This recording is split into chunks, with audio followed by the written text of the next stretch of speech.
Schools Division Superintendent, Dr. Maria Lisa R. Tabilon, to the Education Program Supervisor of FPP, TLE, and TBL, Dr. Nilda Y. Galaura, to the FES of the different subject areas, mentors of the same discipline, and to each one of you, a better morning. I am Mary May A. Evangelista of Butalag National High School, and I will be presenting to you the final curriculum guide in Dressmaking NC2, aligned with TESDA training regulations. The new enhanced curriculum guide has 4 learning outcomes, namely, 1. Drop and cut pattern for casual apparel. 2. Prepare and cut materials for casual apparel. 3. Sew garments parts.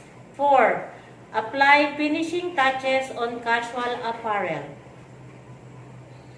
This is the learning outcomes for drop and cut patterns for casual apparel that has divided into 5 competencies. The first competencies is the planned garment design, and it has 4 objectives. 1. Determine the customer job requirements in accordance with company's practice. 2. Prepare the garments design in accordance with the client's requirements. 3. Discuss and select the design of fabric according to client's specifications. 4. Incorporate the special needs of the clients into the design-based procedure. The second competency is to take the body measurement, and it has also the 4 objectives. 1. To prepare the measuring tools in accordance with job requirements. 2. Take the body measurement based on procedures. 3. Take the body measurements of the clients in accordance with job requirements and standard body measurements sequentially. 4. Record the body measurement in line with company requirements and practice. The third competency is drop basing block pattern. It has also 3 objectives. 1. Select drafting pattern tools in accordance with job requirements. 2. Drop basic block pattern using appropriate equipment and customer's specification. 3. Check the drop basic block patterns for accuracy based on the customer's specification. The fourth competencies is to manipulate pattern, and it has also 3 objectives. 1. Lay out block patterns in accordance with company procedures. 2. Manipulate block patterns in accordance with customers' specifications. 3. Label, fill, and secure the final pattern as per standards operating procedure or SOPs. And the 5 competencies is to cut pattern. It has also 2 objectives.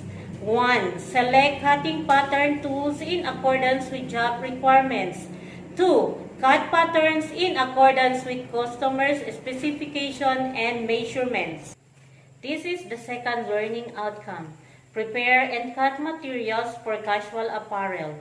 It has 3 competencies. 1 competency, prepare materials for the fabrics, and it has 7 session objectives. 1. Collect and check fabric in accordance with job specifications. 2. Check fabric width and quality according to instruction. And if appropriate action is in need, take in accordance with work requirements. 3. Check fabric for quality, folds, widths, selvages, dye lots, and marking requirement according to workplace procedures. 4. Soak, drip dry, and fresh fabric in accordance with standards fabric care. 5. Select and prepare accessories and accents in accordance with a specific garment style and design. 6. Prepare measuring tools in accordance with job requirements. 7. Prepare requirements and tools in accordance with job requirements. And the second competency is layout and mark patterns on materials. And it has also 8 objectives.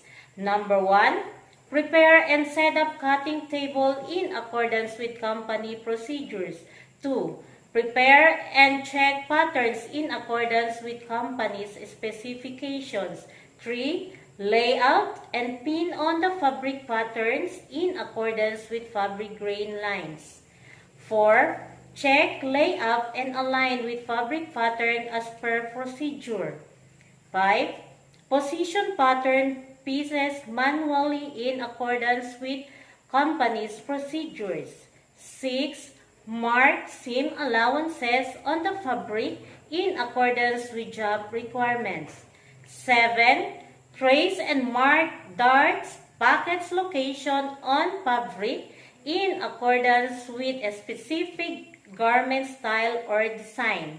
And 8, place markings in accordance with company's procedures. And the number 3 of competencies, cut materials. And it has also 3 objectives. 1, interpret garment style or design in accordance with customer's specification. 2, cut fabric to meet design requirements and measurements of the pattern.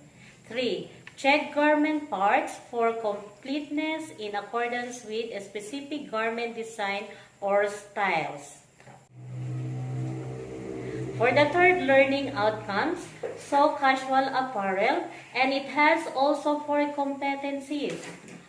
The first competency, prepare cut parts, and it has also 4 objectives. 1, prepare cut parts in accordance with the specific garment design or style. 2, press cut parts in accordance with fabric specifications. 3, pin cut parts together in accordance with garment's design or style. 4, prepare accessories and accents in accordance with garment's design or style. And the second competency, prepare sewing machine for operation. And it has 8 objectives. 1, clean and lubricate machine parts in accordance with company's requirements and manufacturer's cleaning and lubricating instructions. 2, set up and adjust machines in accordance with work specifications. 3, thread machine in accordance with company procedures. 4, start and stop machine in accordance with manufacturers and company's requirements. 5, control speed of machines and work handling in accordance with company's procedures. 6, identify and repair minor machine problems or faults in accordance with manufacturer's manual. 7, monitor machine operation as per procedures. And 8, follow company's health and safety policies and procedure as per standard operating procedure or SOPs. The third competency, sew and assemble garment parts, and it has 7 objectives. 1, assemble garment parts in accordance with garment assembly instructions and pattern specifications. 2, sew garments in conformance with sewing standard procedures and company's time frames. 3, identify and sew sleeves, collars, and pockets in accordance with the customer specification. 4, sew pocket flaps with clean corners and no raw edges. 5, sew zipper without pucker according to sewing instructions. 6, finish seam edges in accordance with job requirements. And 7, eventually sew waistband width from end to end according to standard operating procedures or SOP. And the fourth objectives, alter completed garments, that has 3 objectives. 1, do alterations and modifications in accordance with the client's specifications. 2. Conduct final fitting to ensure client satisfaction. 3. Complete garments alteration as per client satisfactions. For the fourth learning outcome, apply finishing touches on casual apparel. And it has also 4 competencies. The first competency, apply finishing touches. And it has 7 objectives. 1. Check finishing touches in accordance with garment's design, style, specification. 2. Mark and attach accessories and accents position in accordance with garment's designs and style specification. 3. Sew accessories and accents by hand or by machine in accordance with garment's design and style specification. 4. Perform finishing operations in accordance with customers' specifications and company's procedures. 5. Check garment for lost threads, missing buttons, and attachments. 6. Fold and pin bodice hem allowances and sleeves in accordance with customers' specifications. And 7. Sew hemline allowances in accordance with the given stitch and seam specification. The second competency, trim excess threads, and it has also 3 objectives. 1. Prepare trimming tools in accordance with company's procedures. 2. Trim garments of excess thread in accordance with sewing procedures. 3. Reserve and hang garments in accordance with company's procedure. And the third competency, fresh finish garments, and it has 5 objectives. 1 objective, prepare fabric and pressing tools according to standards operating procedures. 2. Set up, clean, and check pressing machines in accordance with company's procedures. 3. Identify and take appropriate actions on folds, spots, and marks in accordance with company's procedures. 4. Apply heat, pressure in accordance with the product requirements, fabric specification, and company's procedures. 5. Sequence pressing in accordance with the work specifications and company procedures.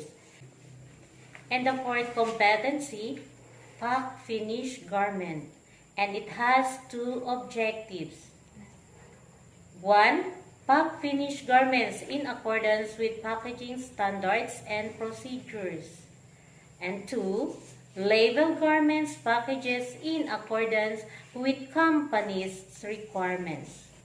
Ladies and gentlemen, I have just read the final curriculum guide in Dressmaking NC2. Thank you for the time in listening. Your question will be entertained during the open forum. Thank you so much.